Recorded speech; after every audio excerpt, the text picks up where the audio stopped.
हिम्मत नहीं तोड़ोगे। मेरी हिम्मत को बरकरार रखना।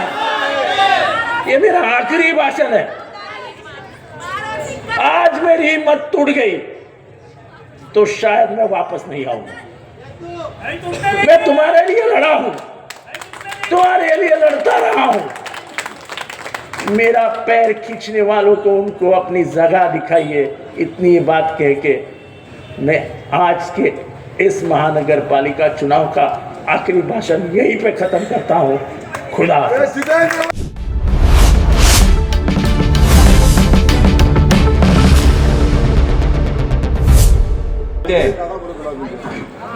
जितेंद्रवाद जिंदाबाद, डॉक्टर जितेंद्रवाद जिंदाबाद। कादर पैलेस की गली में मौजूद सभी मेरे भाइयों और बहनों, अस्सलाम वालेकुम।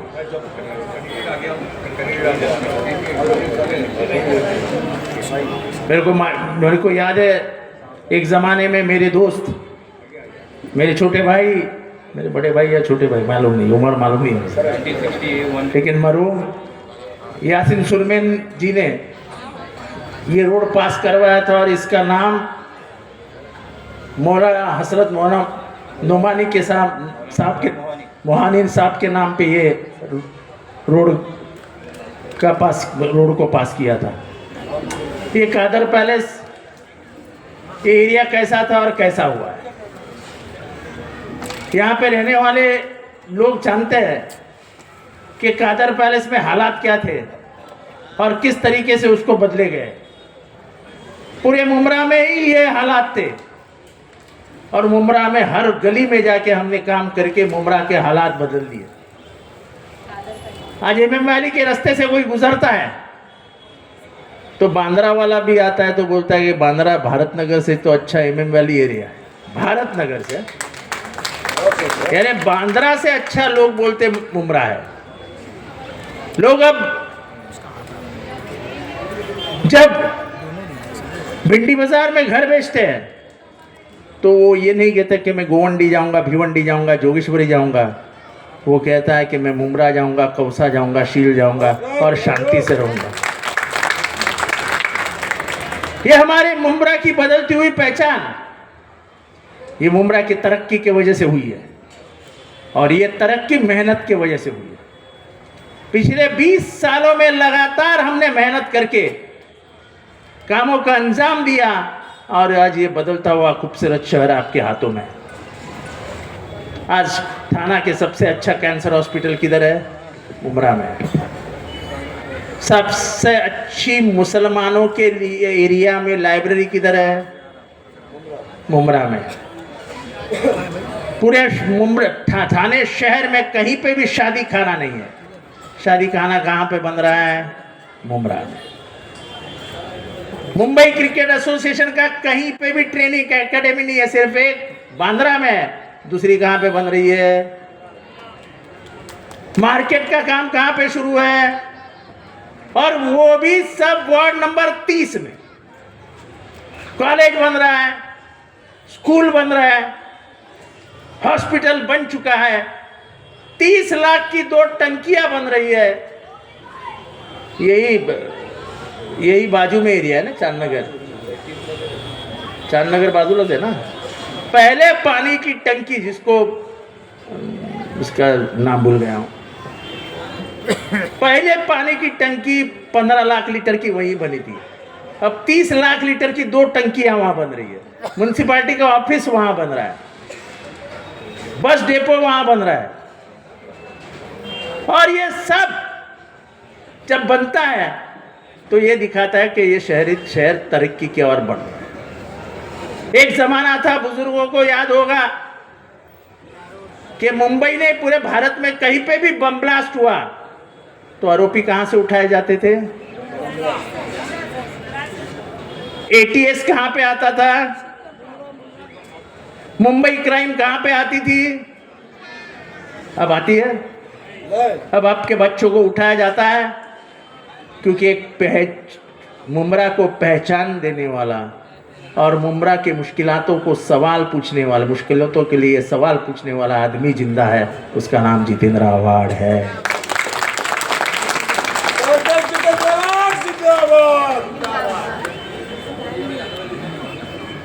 ये चुनाव मैं पुलिस को बता देना चाहता हूं, अगर पुलिस यहां पे है तो दादागिरी करके, दहशत फैला के, गुंडागर्दी करके बदनाम करने का प्रयास लोग कर रहे हैं। जहां जाओ वहां पहली बार 20 साल में मैं देखा हूं कि लोग दादागिरी करते हुए नजर आ रहे हैं। चुनाव नफरत से नहीं, प्यार से जीते हैं। मुझे गाली देके आप चुनाव नहीं जीत सकते। मुझे दी हुई हर गाली आपको 1000 वोटों में पड़ रही है, क्योंकि 1000 वोट मेरे बढ़ रहे हैं जितनी गाली तुम मुझे दे रहे हो। मैं कभी किसी को गाली देते नजर आया आपको? मेरे विधानसभा चुनाव में तो इतना गाली गलौच हुआ, तो मेरे को तो लगा था शुरू में मैं चुनाव ही हार गया। ये मेरे पत्रकार मित्र भी मुझे आके बताते थे कि साहब बहुत मुश्किल है, क्योंकि लोग कहते हैं अपना वाला खड़ा है। ये अपना वाला शब्द सुन के मैं भी परेशान हो जाता था कि साला अपना वाला, मैं तो ये शहर के लिए पराया हो गया। जो मेरी बीवी बोलती थी कि तू एक घर मुमरा में ही ले और उधर ही रहे, मैं वो बीवी को बोला यार ऐसा कुछ होगा नहीं, मुझे लगता है ये सब मुझे घर भेज देंगे। लेकिन जब चुनाव का आखिरी दिन आया और जब काउंटिंग शुरू हुई, तब तुम्हारा प्यार मेरे पेटियों में नजर आया। और खास करके यहाँ के महिलाओं का मैं बहुत बहुत शुक्रगुजार हूं कि यहाँ पे जितनी महिलाओं ने वोटिंग की उसमें से 92% वोट महिलाओं ने जितेंद्र आव्हाड को दिया। क्योंकि रास्ता अच्छा होने से फायदा किसको होता है? पानी आता है तो फायदा किसको होता है? जब जब शहर में सुधार होता है तो फायदा ज्यादा महिलाओं को होता है। मर्द तो सुबह काम पे निकल जाते हैं, तो रोटी पकाना, गैस, ये वो। और मैं इस एरिया में बात कर रहा हूँ, इसी एरिया में एवन नूरी भी है ना, पीछे है ना, तो एवन नूरी का फोटो शमीम भाई निकाल के चलाइए। वहां पे गैस की पाइपलाइन लग गई है और अपनी गैस की पाइपलाइन शील तक आ गई है। आने वाले 5 सालों में पूरा मुमरा शहर गैस पाइपलाइन से भर जाएगा, आपके घर में सिलेंडर आना बंद हो जाएगा। और ये बात सपना नहीं है, ये बात सच्चाई में कलवा में बदल चुकी है। कलवा में अब हर एक घर में गैस पाइपलाइन है। आने वाले दिनों में जैसे कलवा में बदलाव आया वैसा मुमरा में आएगा और आपके घर में गैस की पाइपलाइन आएगी। ये चुनावी जुमले नहीं है। हम जब कहते हैं कॉलेज बन रहा है, हम जब कहते हैं डेपो बन रहा है, हम जब कहते हैं कि मार्केट बन रही है, तो हम हवा में बात नहीं करते। किताब आपके घर पे आई है, किताब मिली है आपको? अगर नहीं मिली है तो यहाँ पे बांटिए शमीम भाई। वो किताब में हमने म्युनिसिपैलिटी की हर एक परमिशन दी, जरा दिखाइए तो किताब। म्युनिसिपैलिटी के हर एक परमिशन छपवा के उसमें डालिए, छपवा के उसमें डालिए। इनके लीडरान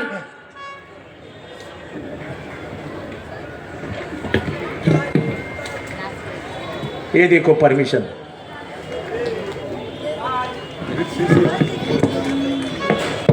ये देखो सबकी परमिशन। ये पुलाव नहीं है कि चुनाव है तो पुलाव है, नहीं। ये असल परमिशन छाप के इस किताब में डाली है, म्युनिसिपैलिटी की परमिशन। तो 5 साल में पूरा मुमरा का फिर से चेहरा बदलाया जाएगा और वो बदलने का काम हम ही करेंगे। इनके कुछ लीडरान इन्होंने लाए थे मेरे खिलाफ बात करने के लिए, तो वो बोले जितेंद्र आव्हाड, महानगर पालिका में कहाँ कानून बनते हैं? कानून नहीं बनते लेकिन कानून तोड़े जाते हैं।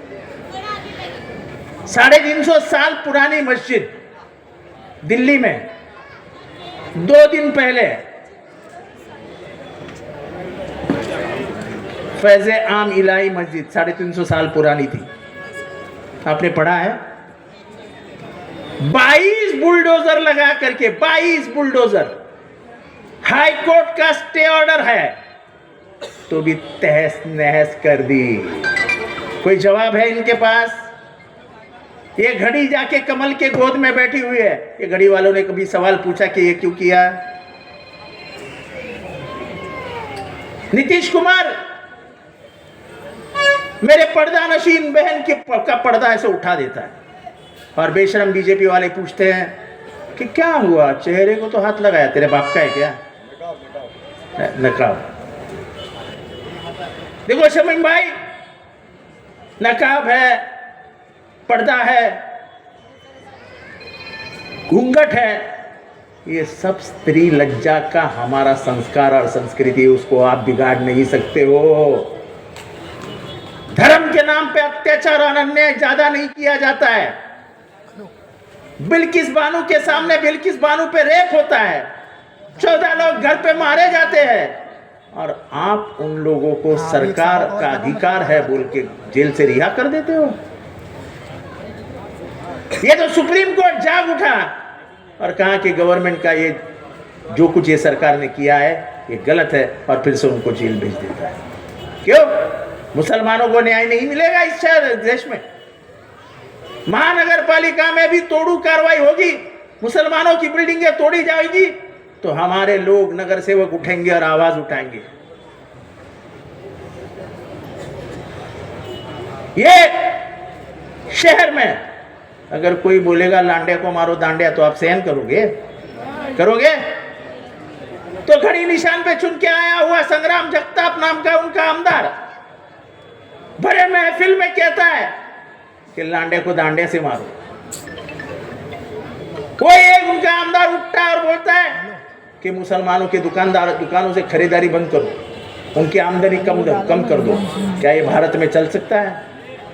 ये नफरत का जहर फैलाने वाले, नफरत का जहर पिलाने वालों के साथ जो खड़े हैं वो अपनी असली पहचान छुपा रहे हैं, जो उनके अंदरूनी है। इनके ख्यालात बदल चुके हैं और इसलिए इन बीजेपी के दलालों को जैसे विधानसभा में आपने दूर रखा, वैसे ही महानगर पालिका में दूर रखो।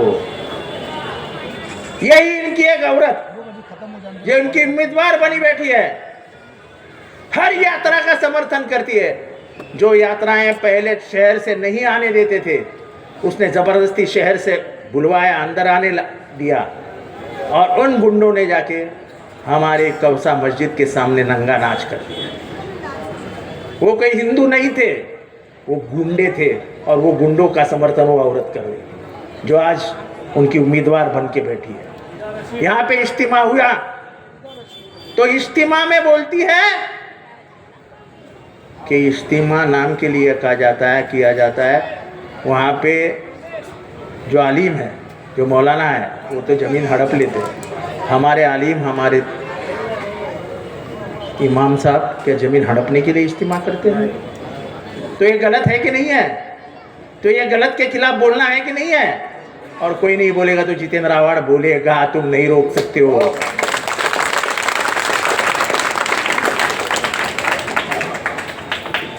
पांच बार मुझे मारने की धमकी आई। मुझे मारने वाला आज भी पिछले 7 साल से जेल में बंद है, जो मुझे मारने के लिए मेरे घर पे आया था। सिद्धांतों और उसूलों पे जाके जान ऊपर नहीं है। मेरे सिद्धांत और उसूलों से कॉम्प्रोमाइज नहीं करूंगा। सत्ता और पैसे के लालच में मैं अपने आप को नहीं बेचूंगा। और इसलिए आज का ये आखिरी भाषण है, मेरे चुनावी जो दौर चला उसका आखिरी भाषण हो रहा है। मैं पूरे मुमरा से अपील कर रहा हूं कि जैसे विधानसभा के चुनाव में एक दहशत का माहौल तैयार कर दिया था, अपने वाला है, अपने वाला है। मुझे तो कभी लगता था कि मुझे पराया बना के ये शहर मुझे बाहर भेज देगा। लेकिन जब चुनाव हुआ और वोटिंग के डब्बे खुले, तब मुझे पता चला कि मुमरा में हर घर के दिल में अगर कोई है तो वो जितेंद्र आव्हाड है।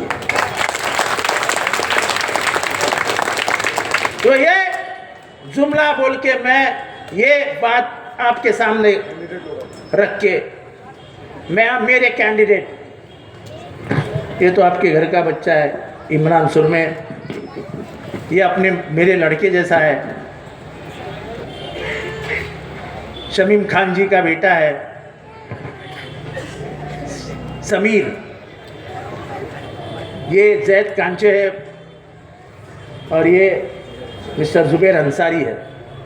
ये 4 उम्मीदवार हमने दिए हैं। ये 4 उम्मीदवार समना जितेंद्र अवार्ड है। आप कहीं पे भी किसका भी नंबर मत ढूंढिए, आपको मशीन पे तुतारी की निशानी दिखेगी, वो निशानी के पीछे जब आंख बंद करके देखोगी तो जितेंद्र अवार्ड दिखेगा। आपका हर वोट ये जितेंद्र अवार्ड को देना है। भारी बहुमत से, भारी वोटों से ये 4 उम्मीदवार जिताइए। जितेंद्र अवार्ड का आवाज जो हर मुसीबत में उठता है वो बढ़ाने के लिए उसका आवाज और मजबूत करिए। मेरे हाथ महानगर पालिका में मजबूत कीजिए, मेरा खत्म हो गया, और मजबूत कीजिए। इतना ही कह के अब महानगर पालिका का चुनाव का भाषण का दौर खत्म हुआ है। अब आज से आप फोन पे लग जाइए, अपने दोस्तों को, अपने यारों को फोन कीजिए, बताइए कि हमको जितेंद्र अवार्ड के हाथ मजबूत करने हैं, हमें हमारे रास्ते सुधारने हैं, हमारे गलियां सुधारनी है, हमारे इधर पानी की व्यवस्था बढ़ानी है, पानी की व्यवस्था अच्छी करनी है, हमें टोरेंट यहाँ से हटाने के लिए मदद करनी है। हाँ, 5 रास्ते नए बन रहे हैं, उसमें का एक रोड ईवी के है। बेशरम कुछ लीडरान है जिनका ईवी के रास्ते से कोई लेना देना नहीं है। वो आजकल बड़े बड़े उर्दू के शब्द इस्तेमाल करते हैं, मैं उर्दू तो बोलता नहीं। हलफिया जब बयान करता हूँ, हलफिया बयान, अगर तुम सही में दीन वाले हो तो कुरान उठा के बताओ। क्या तुमको मालूम भी था कि ईवीके का रास्ता बनने वाला है, मंजूर हुआ है? ईवीके के अंदर हॉल थे, पता है, शादी के हॉल। वहां का ट्रैफिक कम करने के लिए कमिश्नर के पीछे लग लग के मैंने वो हॉल तोड़वाए खड़े रह के। उसका टेंडर पास हुआ है, उसका वर्क ऑर्डर पास हुआ है, उसका वर्क ऑर्डर मां उमरा देवी नाम के कॉन्ट्रैक्टर को मिला है। उसको काम करने से यही लीडरान ने रोका है। यही लीडरान जो बोलते हैं कि ईवीके का काम हम कर रहे हैं, हम करने वाले हैं। आप अगर सही में दीन को मानने वाले हैं तो चलो उठाओ कुरान और बताओ कि ये काम तुमने किया है। क्यों झूठ बात करते हो, क्यों झूठ? अरे तुमने तो मुझे कब्रिस्तान में भी लिटा दिया था। जो कब्रिस्तान पूरे भारत में कोई नहीं ला सकता है, वो प्राइवेट कब्रिस्तान ये जितेंद्र अवार्ड लेके आया था। लेकिन जब से लाया उस दिन से सिर्फ कब्रिस्तान के ऊपर ही राजनीति करते थे। आप सोचिए, कोविड के वक्त अगर ये कब्रिस्तान नहीं होता तो आपकी लाशें, आपके घर के माँ पापा भाई जो भी मौत हुई, वो था ना इधर खड़ा सोहेल भाई, एक वाहिद आदमी है। जब पूरे लोग कब्रिस्तान में जाने से डरते थे, ये अकेला आदमी बिना ग्लोव्स के, बिना मास्क के, कोई रिश्तेदार नहीं आता था उधर वहां पे, ये अकेला आदमी कम से कम, मालूम नहीं, मैं गिनना नहीं चाहता हूं, लेकिन हजारों आदमियों का दफन इस आदमी ने करवाया। 4,500 के ऊपर लोग दफन हो गए। अभी उसी कब्रिस्तान में शमीम भाई 10,000 लोग दफन हैं। कहाँ जाते थे अगर कब्रिस्तान नहीं होता है? ये तो सिर्फ राजनीति करना चाहते। राजनीति करना मेरा काम नहीं है। इस शहर के आम आदमियों के आंसू पोंछना मेरा काम है। वो आप जितना भी चाहे, जितना भी रोको, आप मुझे उसमें रोक नहीं पाओगे। मैं गरीबों का आदमी हूँ, गरीबों के लिए जीता हूँ और गरीबों के लिए अपनी जान दूंगा। आप सिर्फ मेरे लिए इतना वादा करिए हाथ उठा के कि आप मेरी हिम्मत नहीं तोड़ोगे।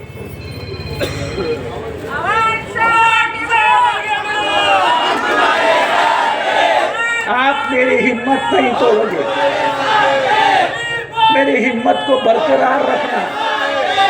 ये मेरा आखिरी भाषण है। आज मेरी हिम्मत टूट गई, तो शायद मैं वापस नहीं आऊंगा। मैं तुम्हारे लिए लड़ा हूं, तुम्हारे लिए लड़ता रहा हूं। मेरा पैर खींचने वालों को उनको अपनी जगह दिखाइए। इतनी बात कह के मैं आज के इस महानगर पालिका चुनाव का आखिरी भाषण यहीं पे खत्म करता हूं। खुदा हाफिज।